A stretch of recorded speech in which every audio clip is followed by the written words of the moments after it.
हमारे अवध में कहावत कहते हैं कि चौबे जी चले थे दूबे बनने, छब्बे बन के लौटाए। अब यहाँ चौबे जी दूबे जी की और छब्बे जी की बात नहीं हो रही, यहाँ बात हो रही है हमारे पड़ोसी छन्नू लाल की, पाकिस्तान की।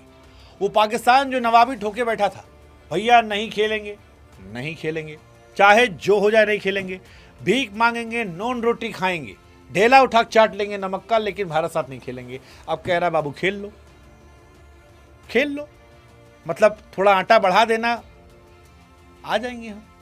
हाँ, पीसीबी की तरफ से खबर आई है, कह रहे हैं भैया बायलैटरल सीरीज खिलाओगे, मतलब हमारे साथ खेलते नहीं हो तुम। पाकिस्तान वाले बहुत हवाबाजी कर रहे थे, भैया हमारे यहाँ तो नहीं आने वाले, हमने बॉयकॉट कर दिया वो। अब जो खबर आई वो कह रही है कि पाकिस्तान ने आईसीसी से चिरौरी की है कि भैया एक बायलैटरल खिला दीजिएगा, मतलब इंडिया पाकिस्तान की एक सीरीज करवा दीजिएगा। वो कह रहे कोई बात नहीं, आप हमारे यहाँ नहीं आ रहे, कोई बात नहीं, कहीं कॉमन ग्राउंड पे खेल लेना, साल में एक बार करवा दो, खर्चा बढ़ जाता है। जो नमक रोटी चाट के सोते हैं उसकी जगह पर हो सकता है उस रात दाल या पनीर या कुरमा उरमा बनवा लें। हाँ सही कहानी है। पाकिस्तान ने पिछले दरवाजे से रिक्वेस्ट करना शुरू कर दिया है कि अजी हम खेलना चाहते हैं 15 तारीख को। हमने कहा मत खेलो, मतलब हम भी कायदे चाहते हैं खेले, क्योंकि मुझे पूरी एक्सपेक्टेशन है कि इंडिया पाकिस्तान के जज्बातों से खेलेगी, हमारी जो टीम है वो जज्बातों से खेलेगी, और गेंदबाज जो है बाबर आजम से खेलेंगे। मतलब मुझे देखना है कि वरुण चक्रवर्ती जब बाबर आजम का डंडा टन से उड़ाते हैं तो उसमें आवाज़ कैसे थे, टक। और वैसे भी हमने अपने पिछले पुराने वीडियो में कह रखा था कि थुक के चाटेंगे। अब कहानी आई है कि पाकिस्तान ने रिक्वेस्ट की कि बायलैटरल खिला दो, इशूज सॉल्व हो जाएगा, 15 तारीख को मैच हो जाएगा। मतलब वो जो गांधी जी और डाला था ना कि पहले वो आपका मजाक उड़ाएंगे, फिर हंसेंगे, फिर बाद में कहेंगे हमको तुम टैलेंटेड हो। पाकिस्तान की भी कहानी है, पहले माहौल बनाएंगे, फिर गरियाएंगे, फिर टशन दिखाएंगे, फिर कहेंगे अच्छा कर लेते हैं बात। पाकिस्तान का ड्रामा अब आखिरी स्टेज पर आ गया है और कहा जा रहा है कि पाकिस्तान ने अब ये कहा है कि वो इंडिया से खेलेंगे। सैंक्शंस का डर है, 7 फरवरी तक वो बॉयकॉट खेले थे। आप क्रिकेट की दुनिया में पाकिस्तान को वो गाना डेडिकेट कर सकते हैं, ये छोरी बड़ी ड्रामा क्वीन है, क्योंकि अब वो ड्रामा खत्म हो रहा है और वो खेलना चाहते हैं। लेकिन खेलने के साथ उन्होंने एक कंडीशन लगाई है कि अगर आप माई बाप हमको एक सीरीज देते बायलैटरल की तो और हो जाएगा। कुल मिलाकर कहें तो पाकिस्तान के ड्रामा के 3 स्टेज हैं। पहला बॉयकॉट ड्रामा, उन्होंने खूब किया बॉयकॉट ड्रामा करना, फिर खेल लेना। आप याद करो वर्ल्ड कप 2023, जी इंडिया नहीं जाएंगे, फिर आ गए। चैंपियंस ट्रॉफी नहीं खेलेंगे तो वे खेल लिए। T20 वर्ल्ड कप बॉयकॉट करेंगे, खेल लेंगे। हाँ यही चल रहा है, स्टेटमेंट भी आ रहे हैं। मतलब ये कहा जा रहा है कि पाकिस्तान के एक आदमी है यार, वो भी कह रहे हैं और बहुत सारे लोग और भी कह रहे हैं कि भाई साहब निकाल लो सोल्यूशन, नहीं खिलाओगे तो बहुत लंबा नुकसान हो जाएगा। जितने हॉटस्टार वाले हैं बहुत लंबा जुर्माना ठोकेंगे, और ये बॉयकॉट वैसे भी फ्रस्ट्रेशन में, बांग्लादेश का क्या ही साथ निभाओगे तुम। दोस्तों, जो चीज कल तक सिर्फ चेतावनी लग रही थी, आज वो एक बड़ा संकेत बन चुकी है।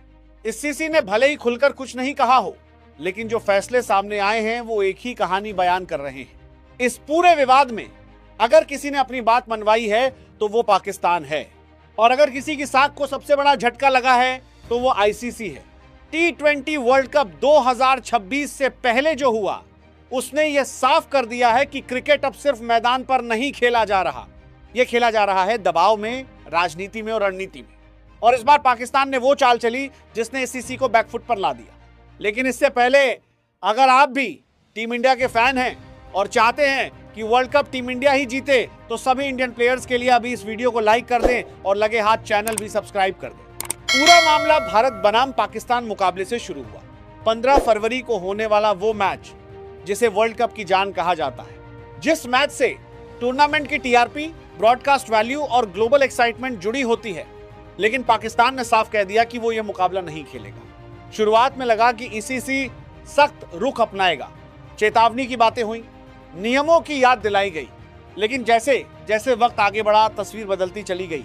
ईसीसी को यह समझ आ गया कि अगर वो पाकिस्तान पर जरूरत से ज्यादा सख्ती दिखाता है तो मामला सिर्फ एक टीम तक सीमित नहीं रहेगा, पूरा टूर्नामेंट सवालों के घेरे में आ जाएगा। कई बोर्ड्स असहज हो जाएंगे और आईसीसी की अंदरूनी एकता पर असर पड़ेगा।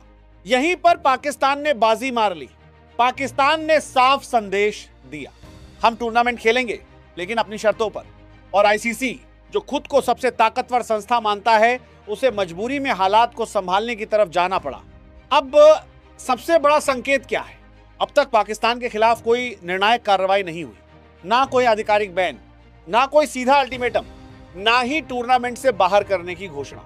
यानी साफ है, आईसीसी फिलहाल टकराव नहीं चाहता, और जब टकराव नहीं होता तो उसे हार ही माना जाता है। यह पहली बार नहीं है जब आईसीसी को किसी बोर्ड के सामने नरम होना पड़ा, लेकिन यह जरूर पहली बार है जब इतना बड़ा मुकाबला दांव पर होने के बावजूद संस्था खुलकर नियंत्रण में नहीं दिख रही। इस पूरे घटनाक्रम से पाकिस्तान क्रिकेट को एक बड़ा मॉरल विक्ट्री मिला है। घरेलू स्तर पर पाकिस्तान यह संदेश देने में कामयाब रहा है कि उसने अपने स्टैंड से समझौता नहीं किया, और अंतर्राष्ट्रीय स्तर पर यह साबित हो गया कि आईसीसी भी हर फैसले में अकेला नहीं चल सकता। अब जरा सोचिए, अगर आईसीसी सच में पूरी ताकत में होता तो अब तक सख्त फैसला आ चुका होता, लेकिन ऐसा नहीं हुआ, क्योंकि आईसीसी जानता है कि पाकिस्तान को बाहर करना आसान फैसला नहीं है। पाकिस्तान के बाहर होने का मतलब है पूरे शेड्यूल में बदलाव, ग्रुप स्ट्रक्चर में उथल-पुथल, ब्रॉडकास्टिंग कॉन्ट्रैक्ट्स पर असर, और सबसे बड़ी बात, वर्ल्ड कप की क्रेडिबिलिटी पर सवाल। और यही वजह है कि पाकिस्तान ने दबाव बनाया और आईसीसी पीछे हटता दिखा। अब यह कहना गलत नहीं होगा कि इस कंट्रोवर्सी में पाकिस्तान ने अपनी बात मनवा ली है, कम से कम फिलहाल के लिए, और आईसीसी उस स्थिति में नहीं है जहां वो खुलकर या तो खेलो या बाहर जैसा फैसला सुना सके। लेकिन इसका मतलब यह नहीं कि कहानी खत्म हो गई है, यह सिर्फ पहला राउंड है। आगे चलकर आईसीसी कोई बीच का रास्ता निकाल सकता है, न्यूट्रल अरेंजमेंट्स, शेड्यूल एडजस्टमेंट्स या साइलेंट सेटलमेंट्स। लेकिन जो संदेश गया है वो साफ है, आईसीसी अब उतना मजबूत नहीं दिख रहा जितना वो खुद को दिखाता रहा है, और पाकिस्तान ने यह साबित कर दिया है कि सही समय पर दबाव बनाया जाए तो सबसे बड़ी संस्था को भी झुकाया जा सकता है। अब असली नुकसान किसका हुआ?